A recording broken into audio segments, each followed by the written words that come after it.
Minglava, I'm Sister Lucia Tanaa from the Sisters of St. Joseph of the Apparition and coordinator of RV Myanmar service. I'm now going to interview with our newly appointed Bishop of Chengdu, and we are very blessed to interview with him. Here we are. Minglava, my Lord. Pope Francis appointed Bishop Jonsor Johan as Bishop of the Keng Tung Diocese on November 4, 2022. Bishop Jonsor Johan's episcopal installation took place on December 14, 2022. I would like to interview you about your pastoral visions, plans, and dreams for your diocese. And first of all, I would like to ask, can you tell us more about your diocese briefly? Minglava sister, the Diocese of Keng Tung is located in the eastern Shan state. It is bordered by China, Laos, and Thailand.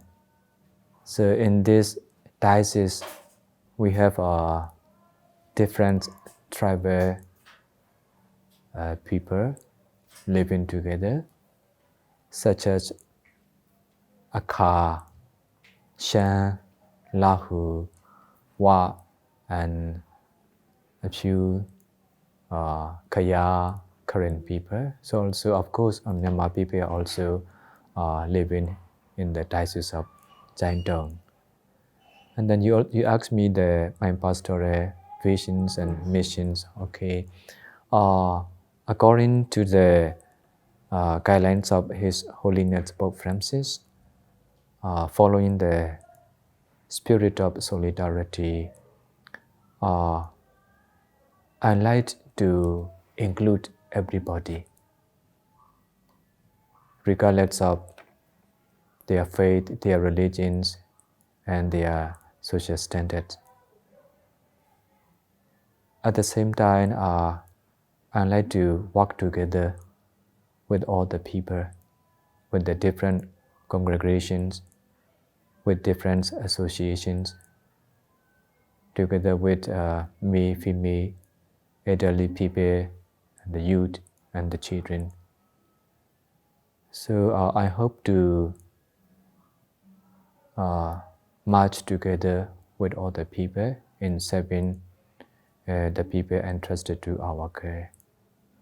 So that's my desire and my visions for the future.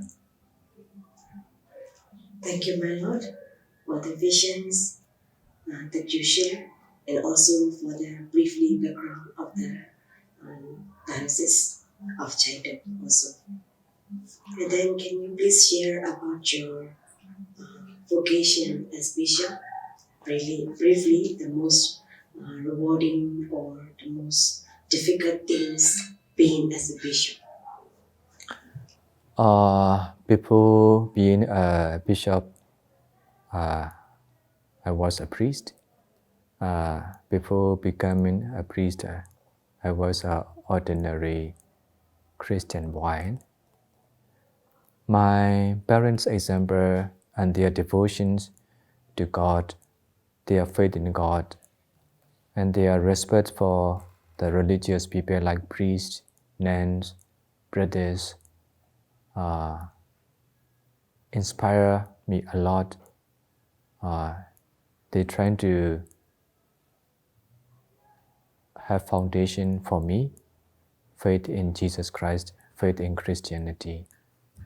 When seeing my parents' good example, I also have the same devotion to God and the respect for the religious people. And as a child, I used to live in the remote area, and then we don't have much Catholic members or families in the area we lived.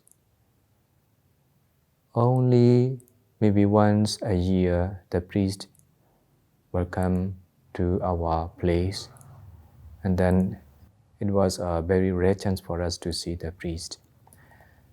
So it's also one of the reasons that made me to become priest, so that I may be able to reach out to other people, especially in the remote area.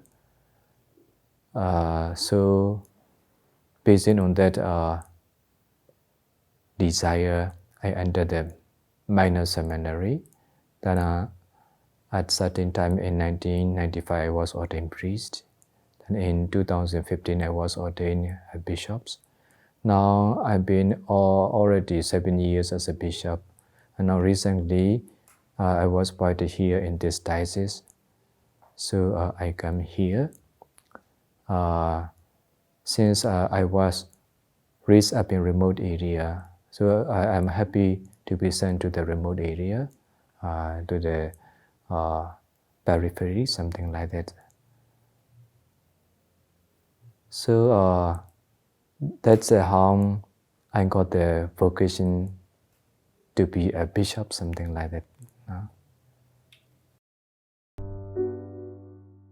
Bishop Junso Johan was born in Homelin, Sakai Division, now in Akha Diocese, on May 5, 1968. He obtained a bachelor's degree in geography from Bago College, Yangon, and a master's degree in moral theology from St. Joseph Seminary in Yonkers, New York. On March 18, 1995, he was ordained a priest for the Archdiocese of Yangon. After a year as assistant parish priest at St. Andrew's Church, Nyangdo, he served as a missionary for Fide Donum in the Changdong Diocese from 1997 to 1998. He taught philosophy at the National Major Seminary at Pyongyang 1998 to 2000 and theology at Yangon's Institute of Theology in the National Major Seminary 2004 to 2007. From 2008 to 2010, served as the rector of St. Joseph Minor Seminary in Bago, and from 2011 to 2014, as rector of St. Joseph Major Seminary in Yangon.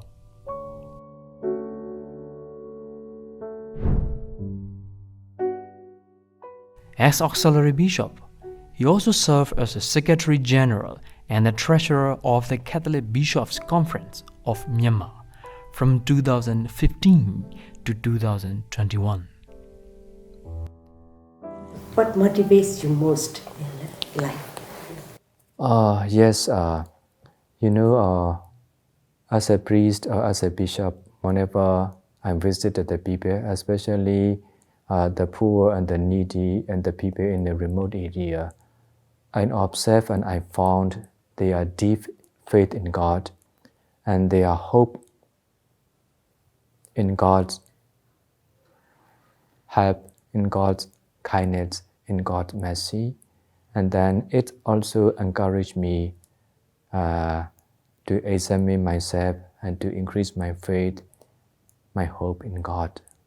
So that is a kind of energy for me to continue my mission for the people entrusted to my care. With regard to evangelization in Changdong Diocese, it was initiated by Pime bishops and Pime missionaries. In 1912, altogether 3 Pime fathers, they were sent to Eastern Shan states, and then they began their missions. In 1916, Sister of Maria Pampina congregations, they also arrived in Myanmar, and then they were sent to Eastern Shan State, the Changdong Diocese, and they gave services, especially in the area of school, orphanage, dispensaries, and hospitals.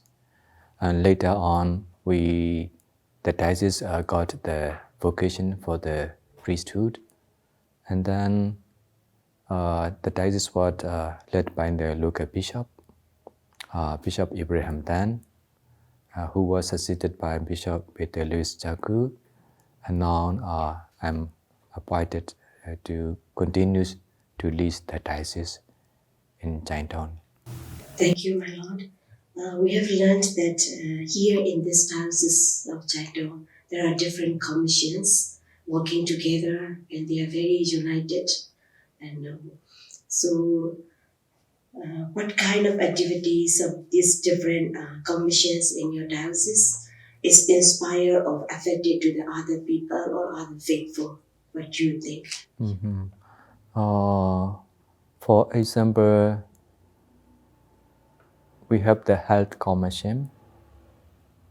In the past, the sisters, they give services in the healthcare area, and then especially they give services in caring for the lepers.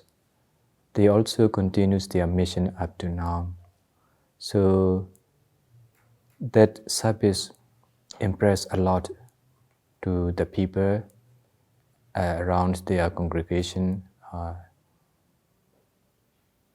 It is very impressive, and then it also attracts other people towards the Catholic religions.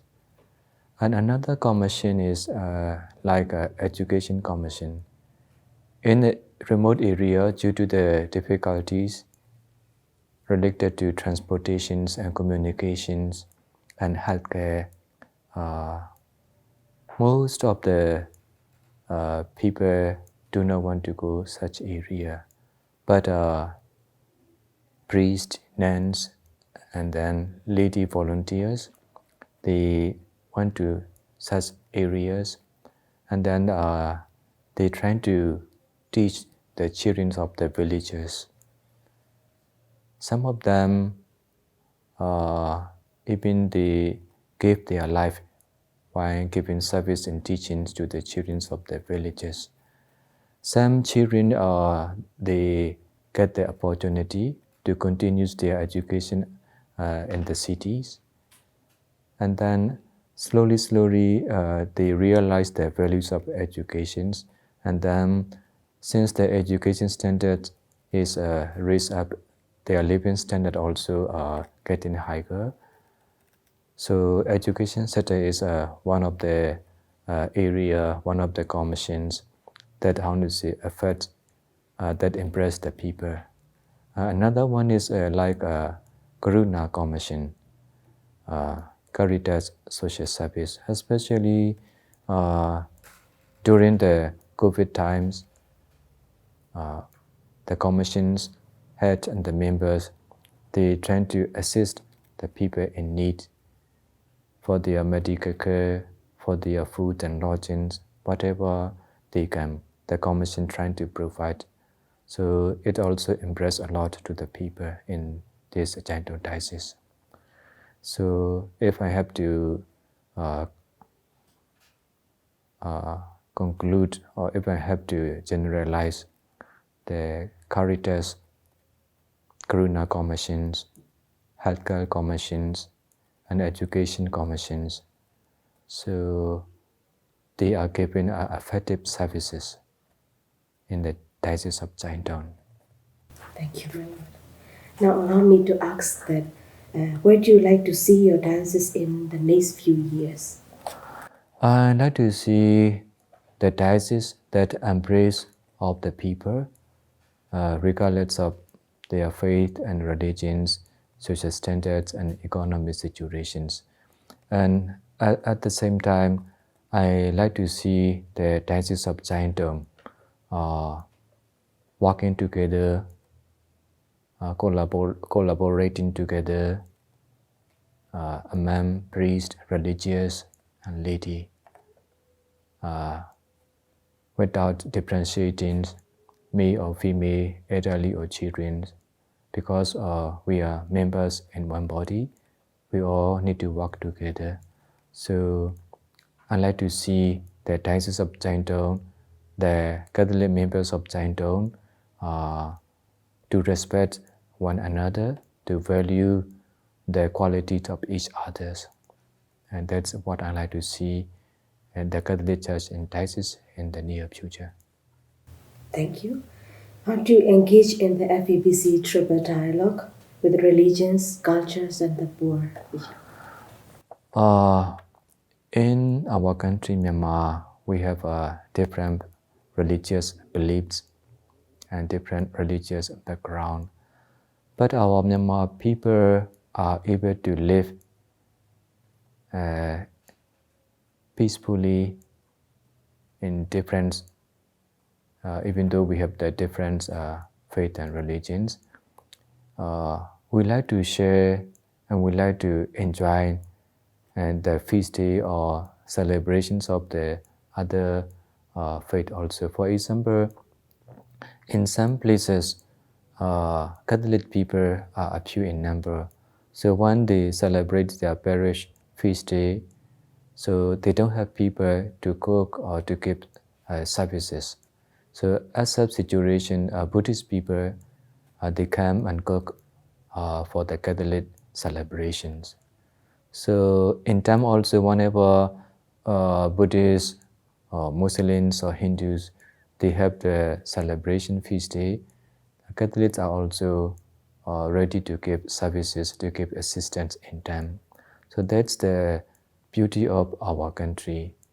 So based on that kind of richness, we can promote in the religious activities in our country.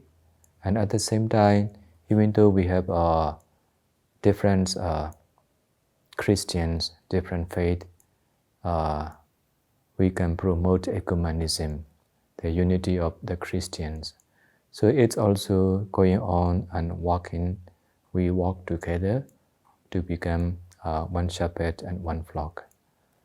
Related to cultures, we have different cultures. We also have an interest in different cultures.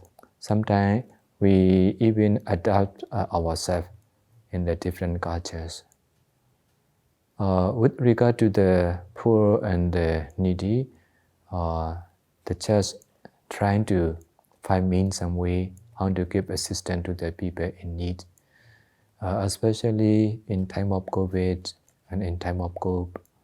We find means some way how to be together with them, to show our solidarity and how to give our helping hands. So this is the our diocese is doing, especially by means of Karuna social service. We are doing that. In the diocese of Keng Tung, we have different tribal groups and then languages, so such as Akha, Lahu, Shan, Wa, and Kachin. So also a few Kaya, Kayan, and Karen. I'm from Karen tribe.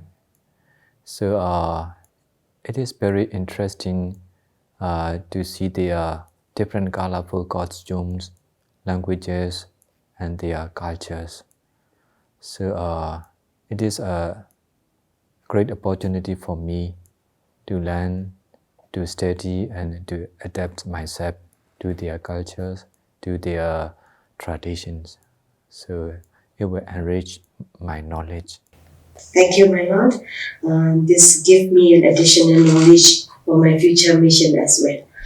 And I would like to ask, what is the major challenges or problem that you faced, and how do you deal with them when something occur or any experiences in your life? So this diocese is very new to me. So I recently arrived here as a bishop. Of course, in 1997, I came here as a Donum Fidei priest. Soon after my ordination, maybe 1 or 2 years after my ordination, I came here. So somehow I have familiarity with the diocese. But now, over 20 years already, now this is the second time I come to this diocese as a bishop. So I need to study the situations of the diocese, relationship among priests, relationship with the priest, and the religious with the laity. So these are kind of, how to say, challenges that I need to study. And then, of course, even though they are challenges, I believe by working together with all the clergy, religious congregations, and the laity, I will be able to overcome those challenges. Yeah, you said you have come here after your ordination, so that was your first time mission. In 1997, yet because I was ordained in 1995, then I was sent to one of the parish in Yangon Archdiocese. Then due to the needs of the priest here in this diocese, especially in Nambapo special region, close to China borders and Laos borders, so I volunteer myself to be sent to those Nambapo special regions. So yes, I was there. I had some experience to live with the He tribe people like Akha and Shan over there. Thank you, my Lord. Or do you have any, this Radio Veritas Asia? Nowadays, we don't have shortwave anymore, and now we are online already. And then nowadays we used to call as whatever we do in the mission, and it is for the global. So this is a combination of global and local. So Radio Veritas mission is for global. So I would like to ask, do you have any message for all our Radio Veritas Asia viewers around the globe? As a global. Thank you, sister, for asking me that question. Because when I was young, I was one of the audience, I may say, because listening to Radio Veritas, I also can increase my knowledge in religions. So because there are sometimes questions and answers, so by following such sessions, I'm trying to increase myself. So not only the Catholics follow the Radio Veritas, also other people from different religions and faiths, even the Buddhist men, they also follow Radio Veritas. They are the very close audience and they are friendly to Radio Veritas. So because sometimes due to the political situations and communications, transportations, it is very difficult to reach from one place to another to carry or bring the good news to the people, especially in the remote area. So by having Radio Veritas program, so the people, especially in the remote area and the peripheries, they got the same opportunities to hear the word of God, the good news.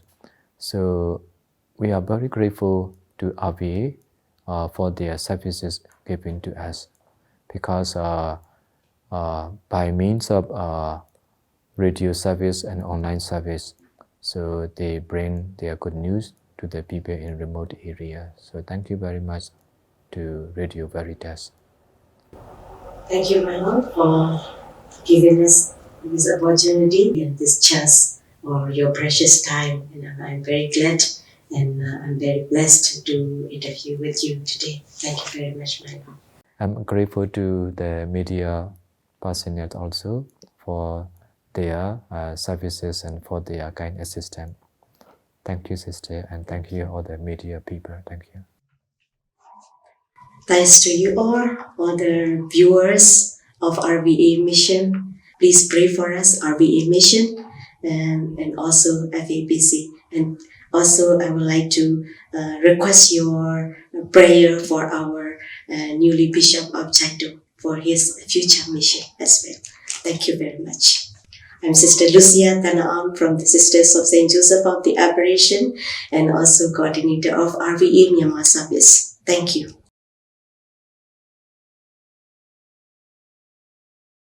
Radio Veritas Asia, the voice of Asian Christianity.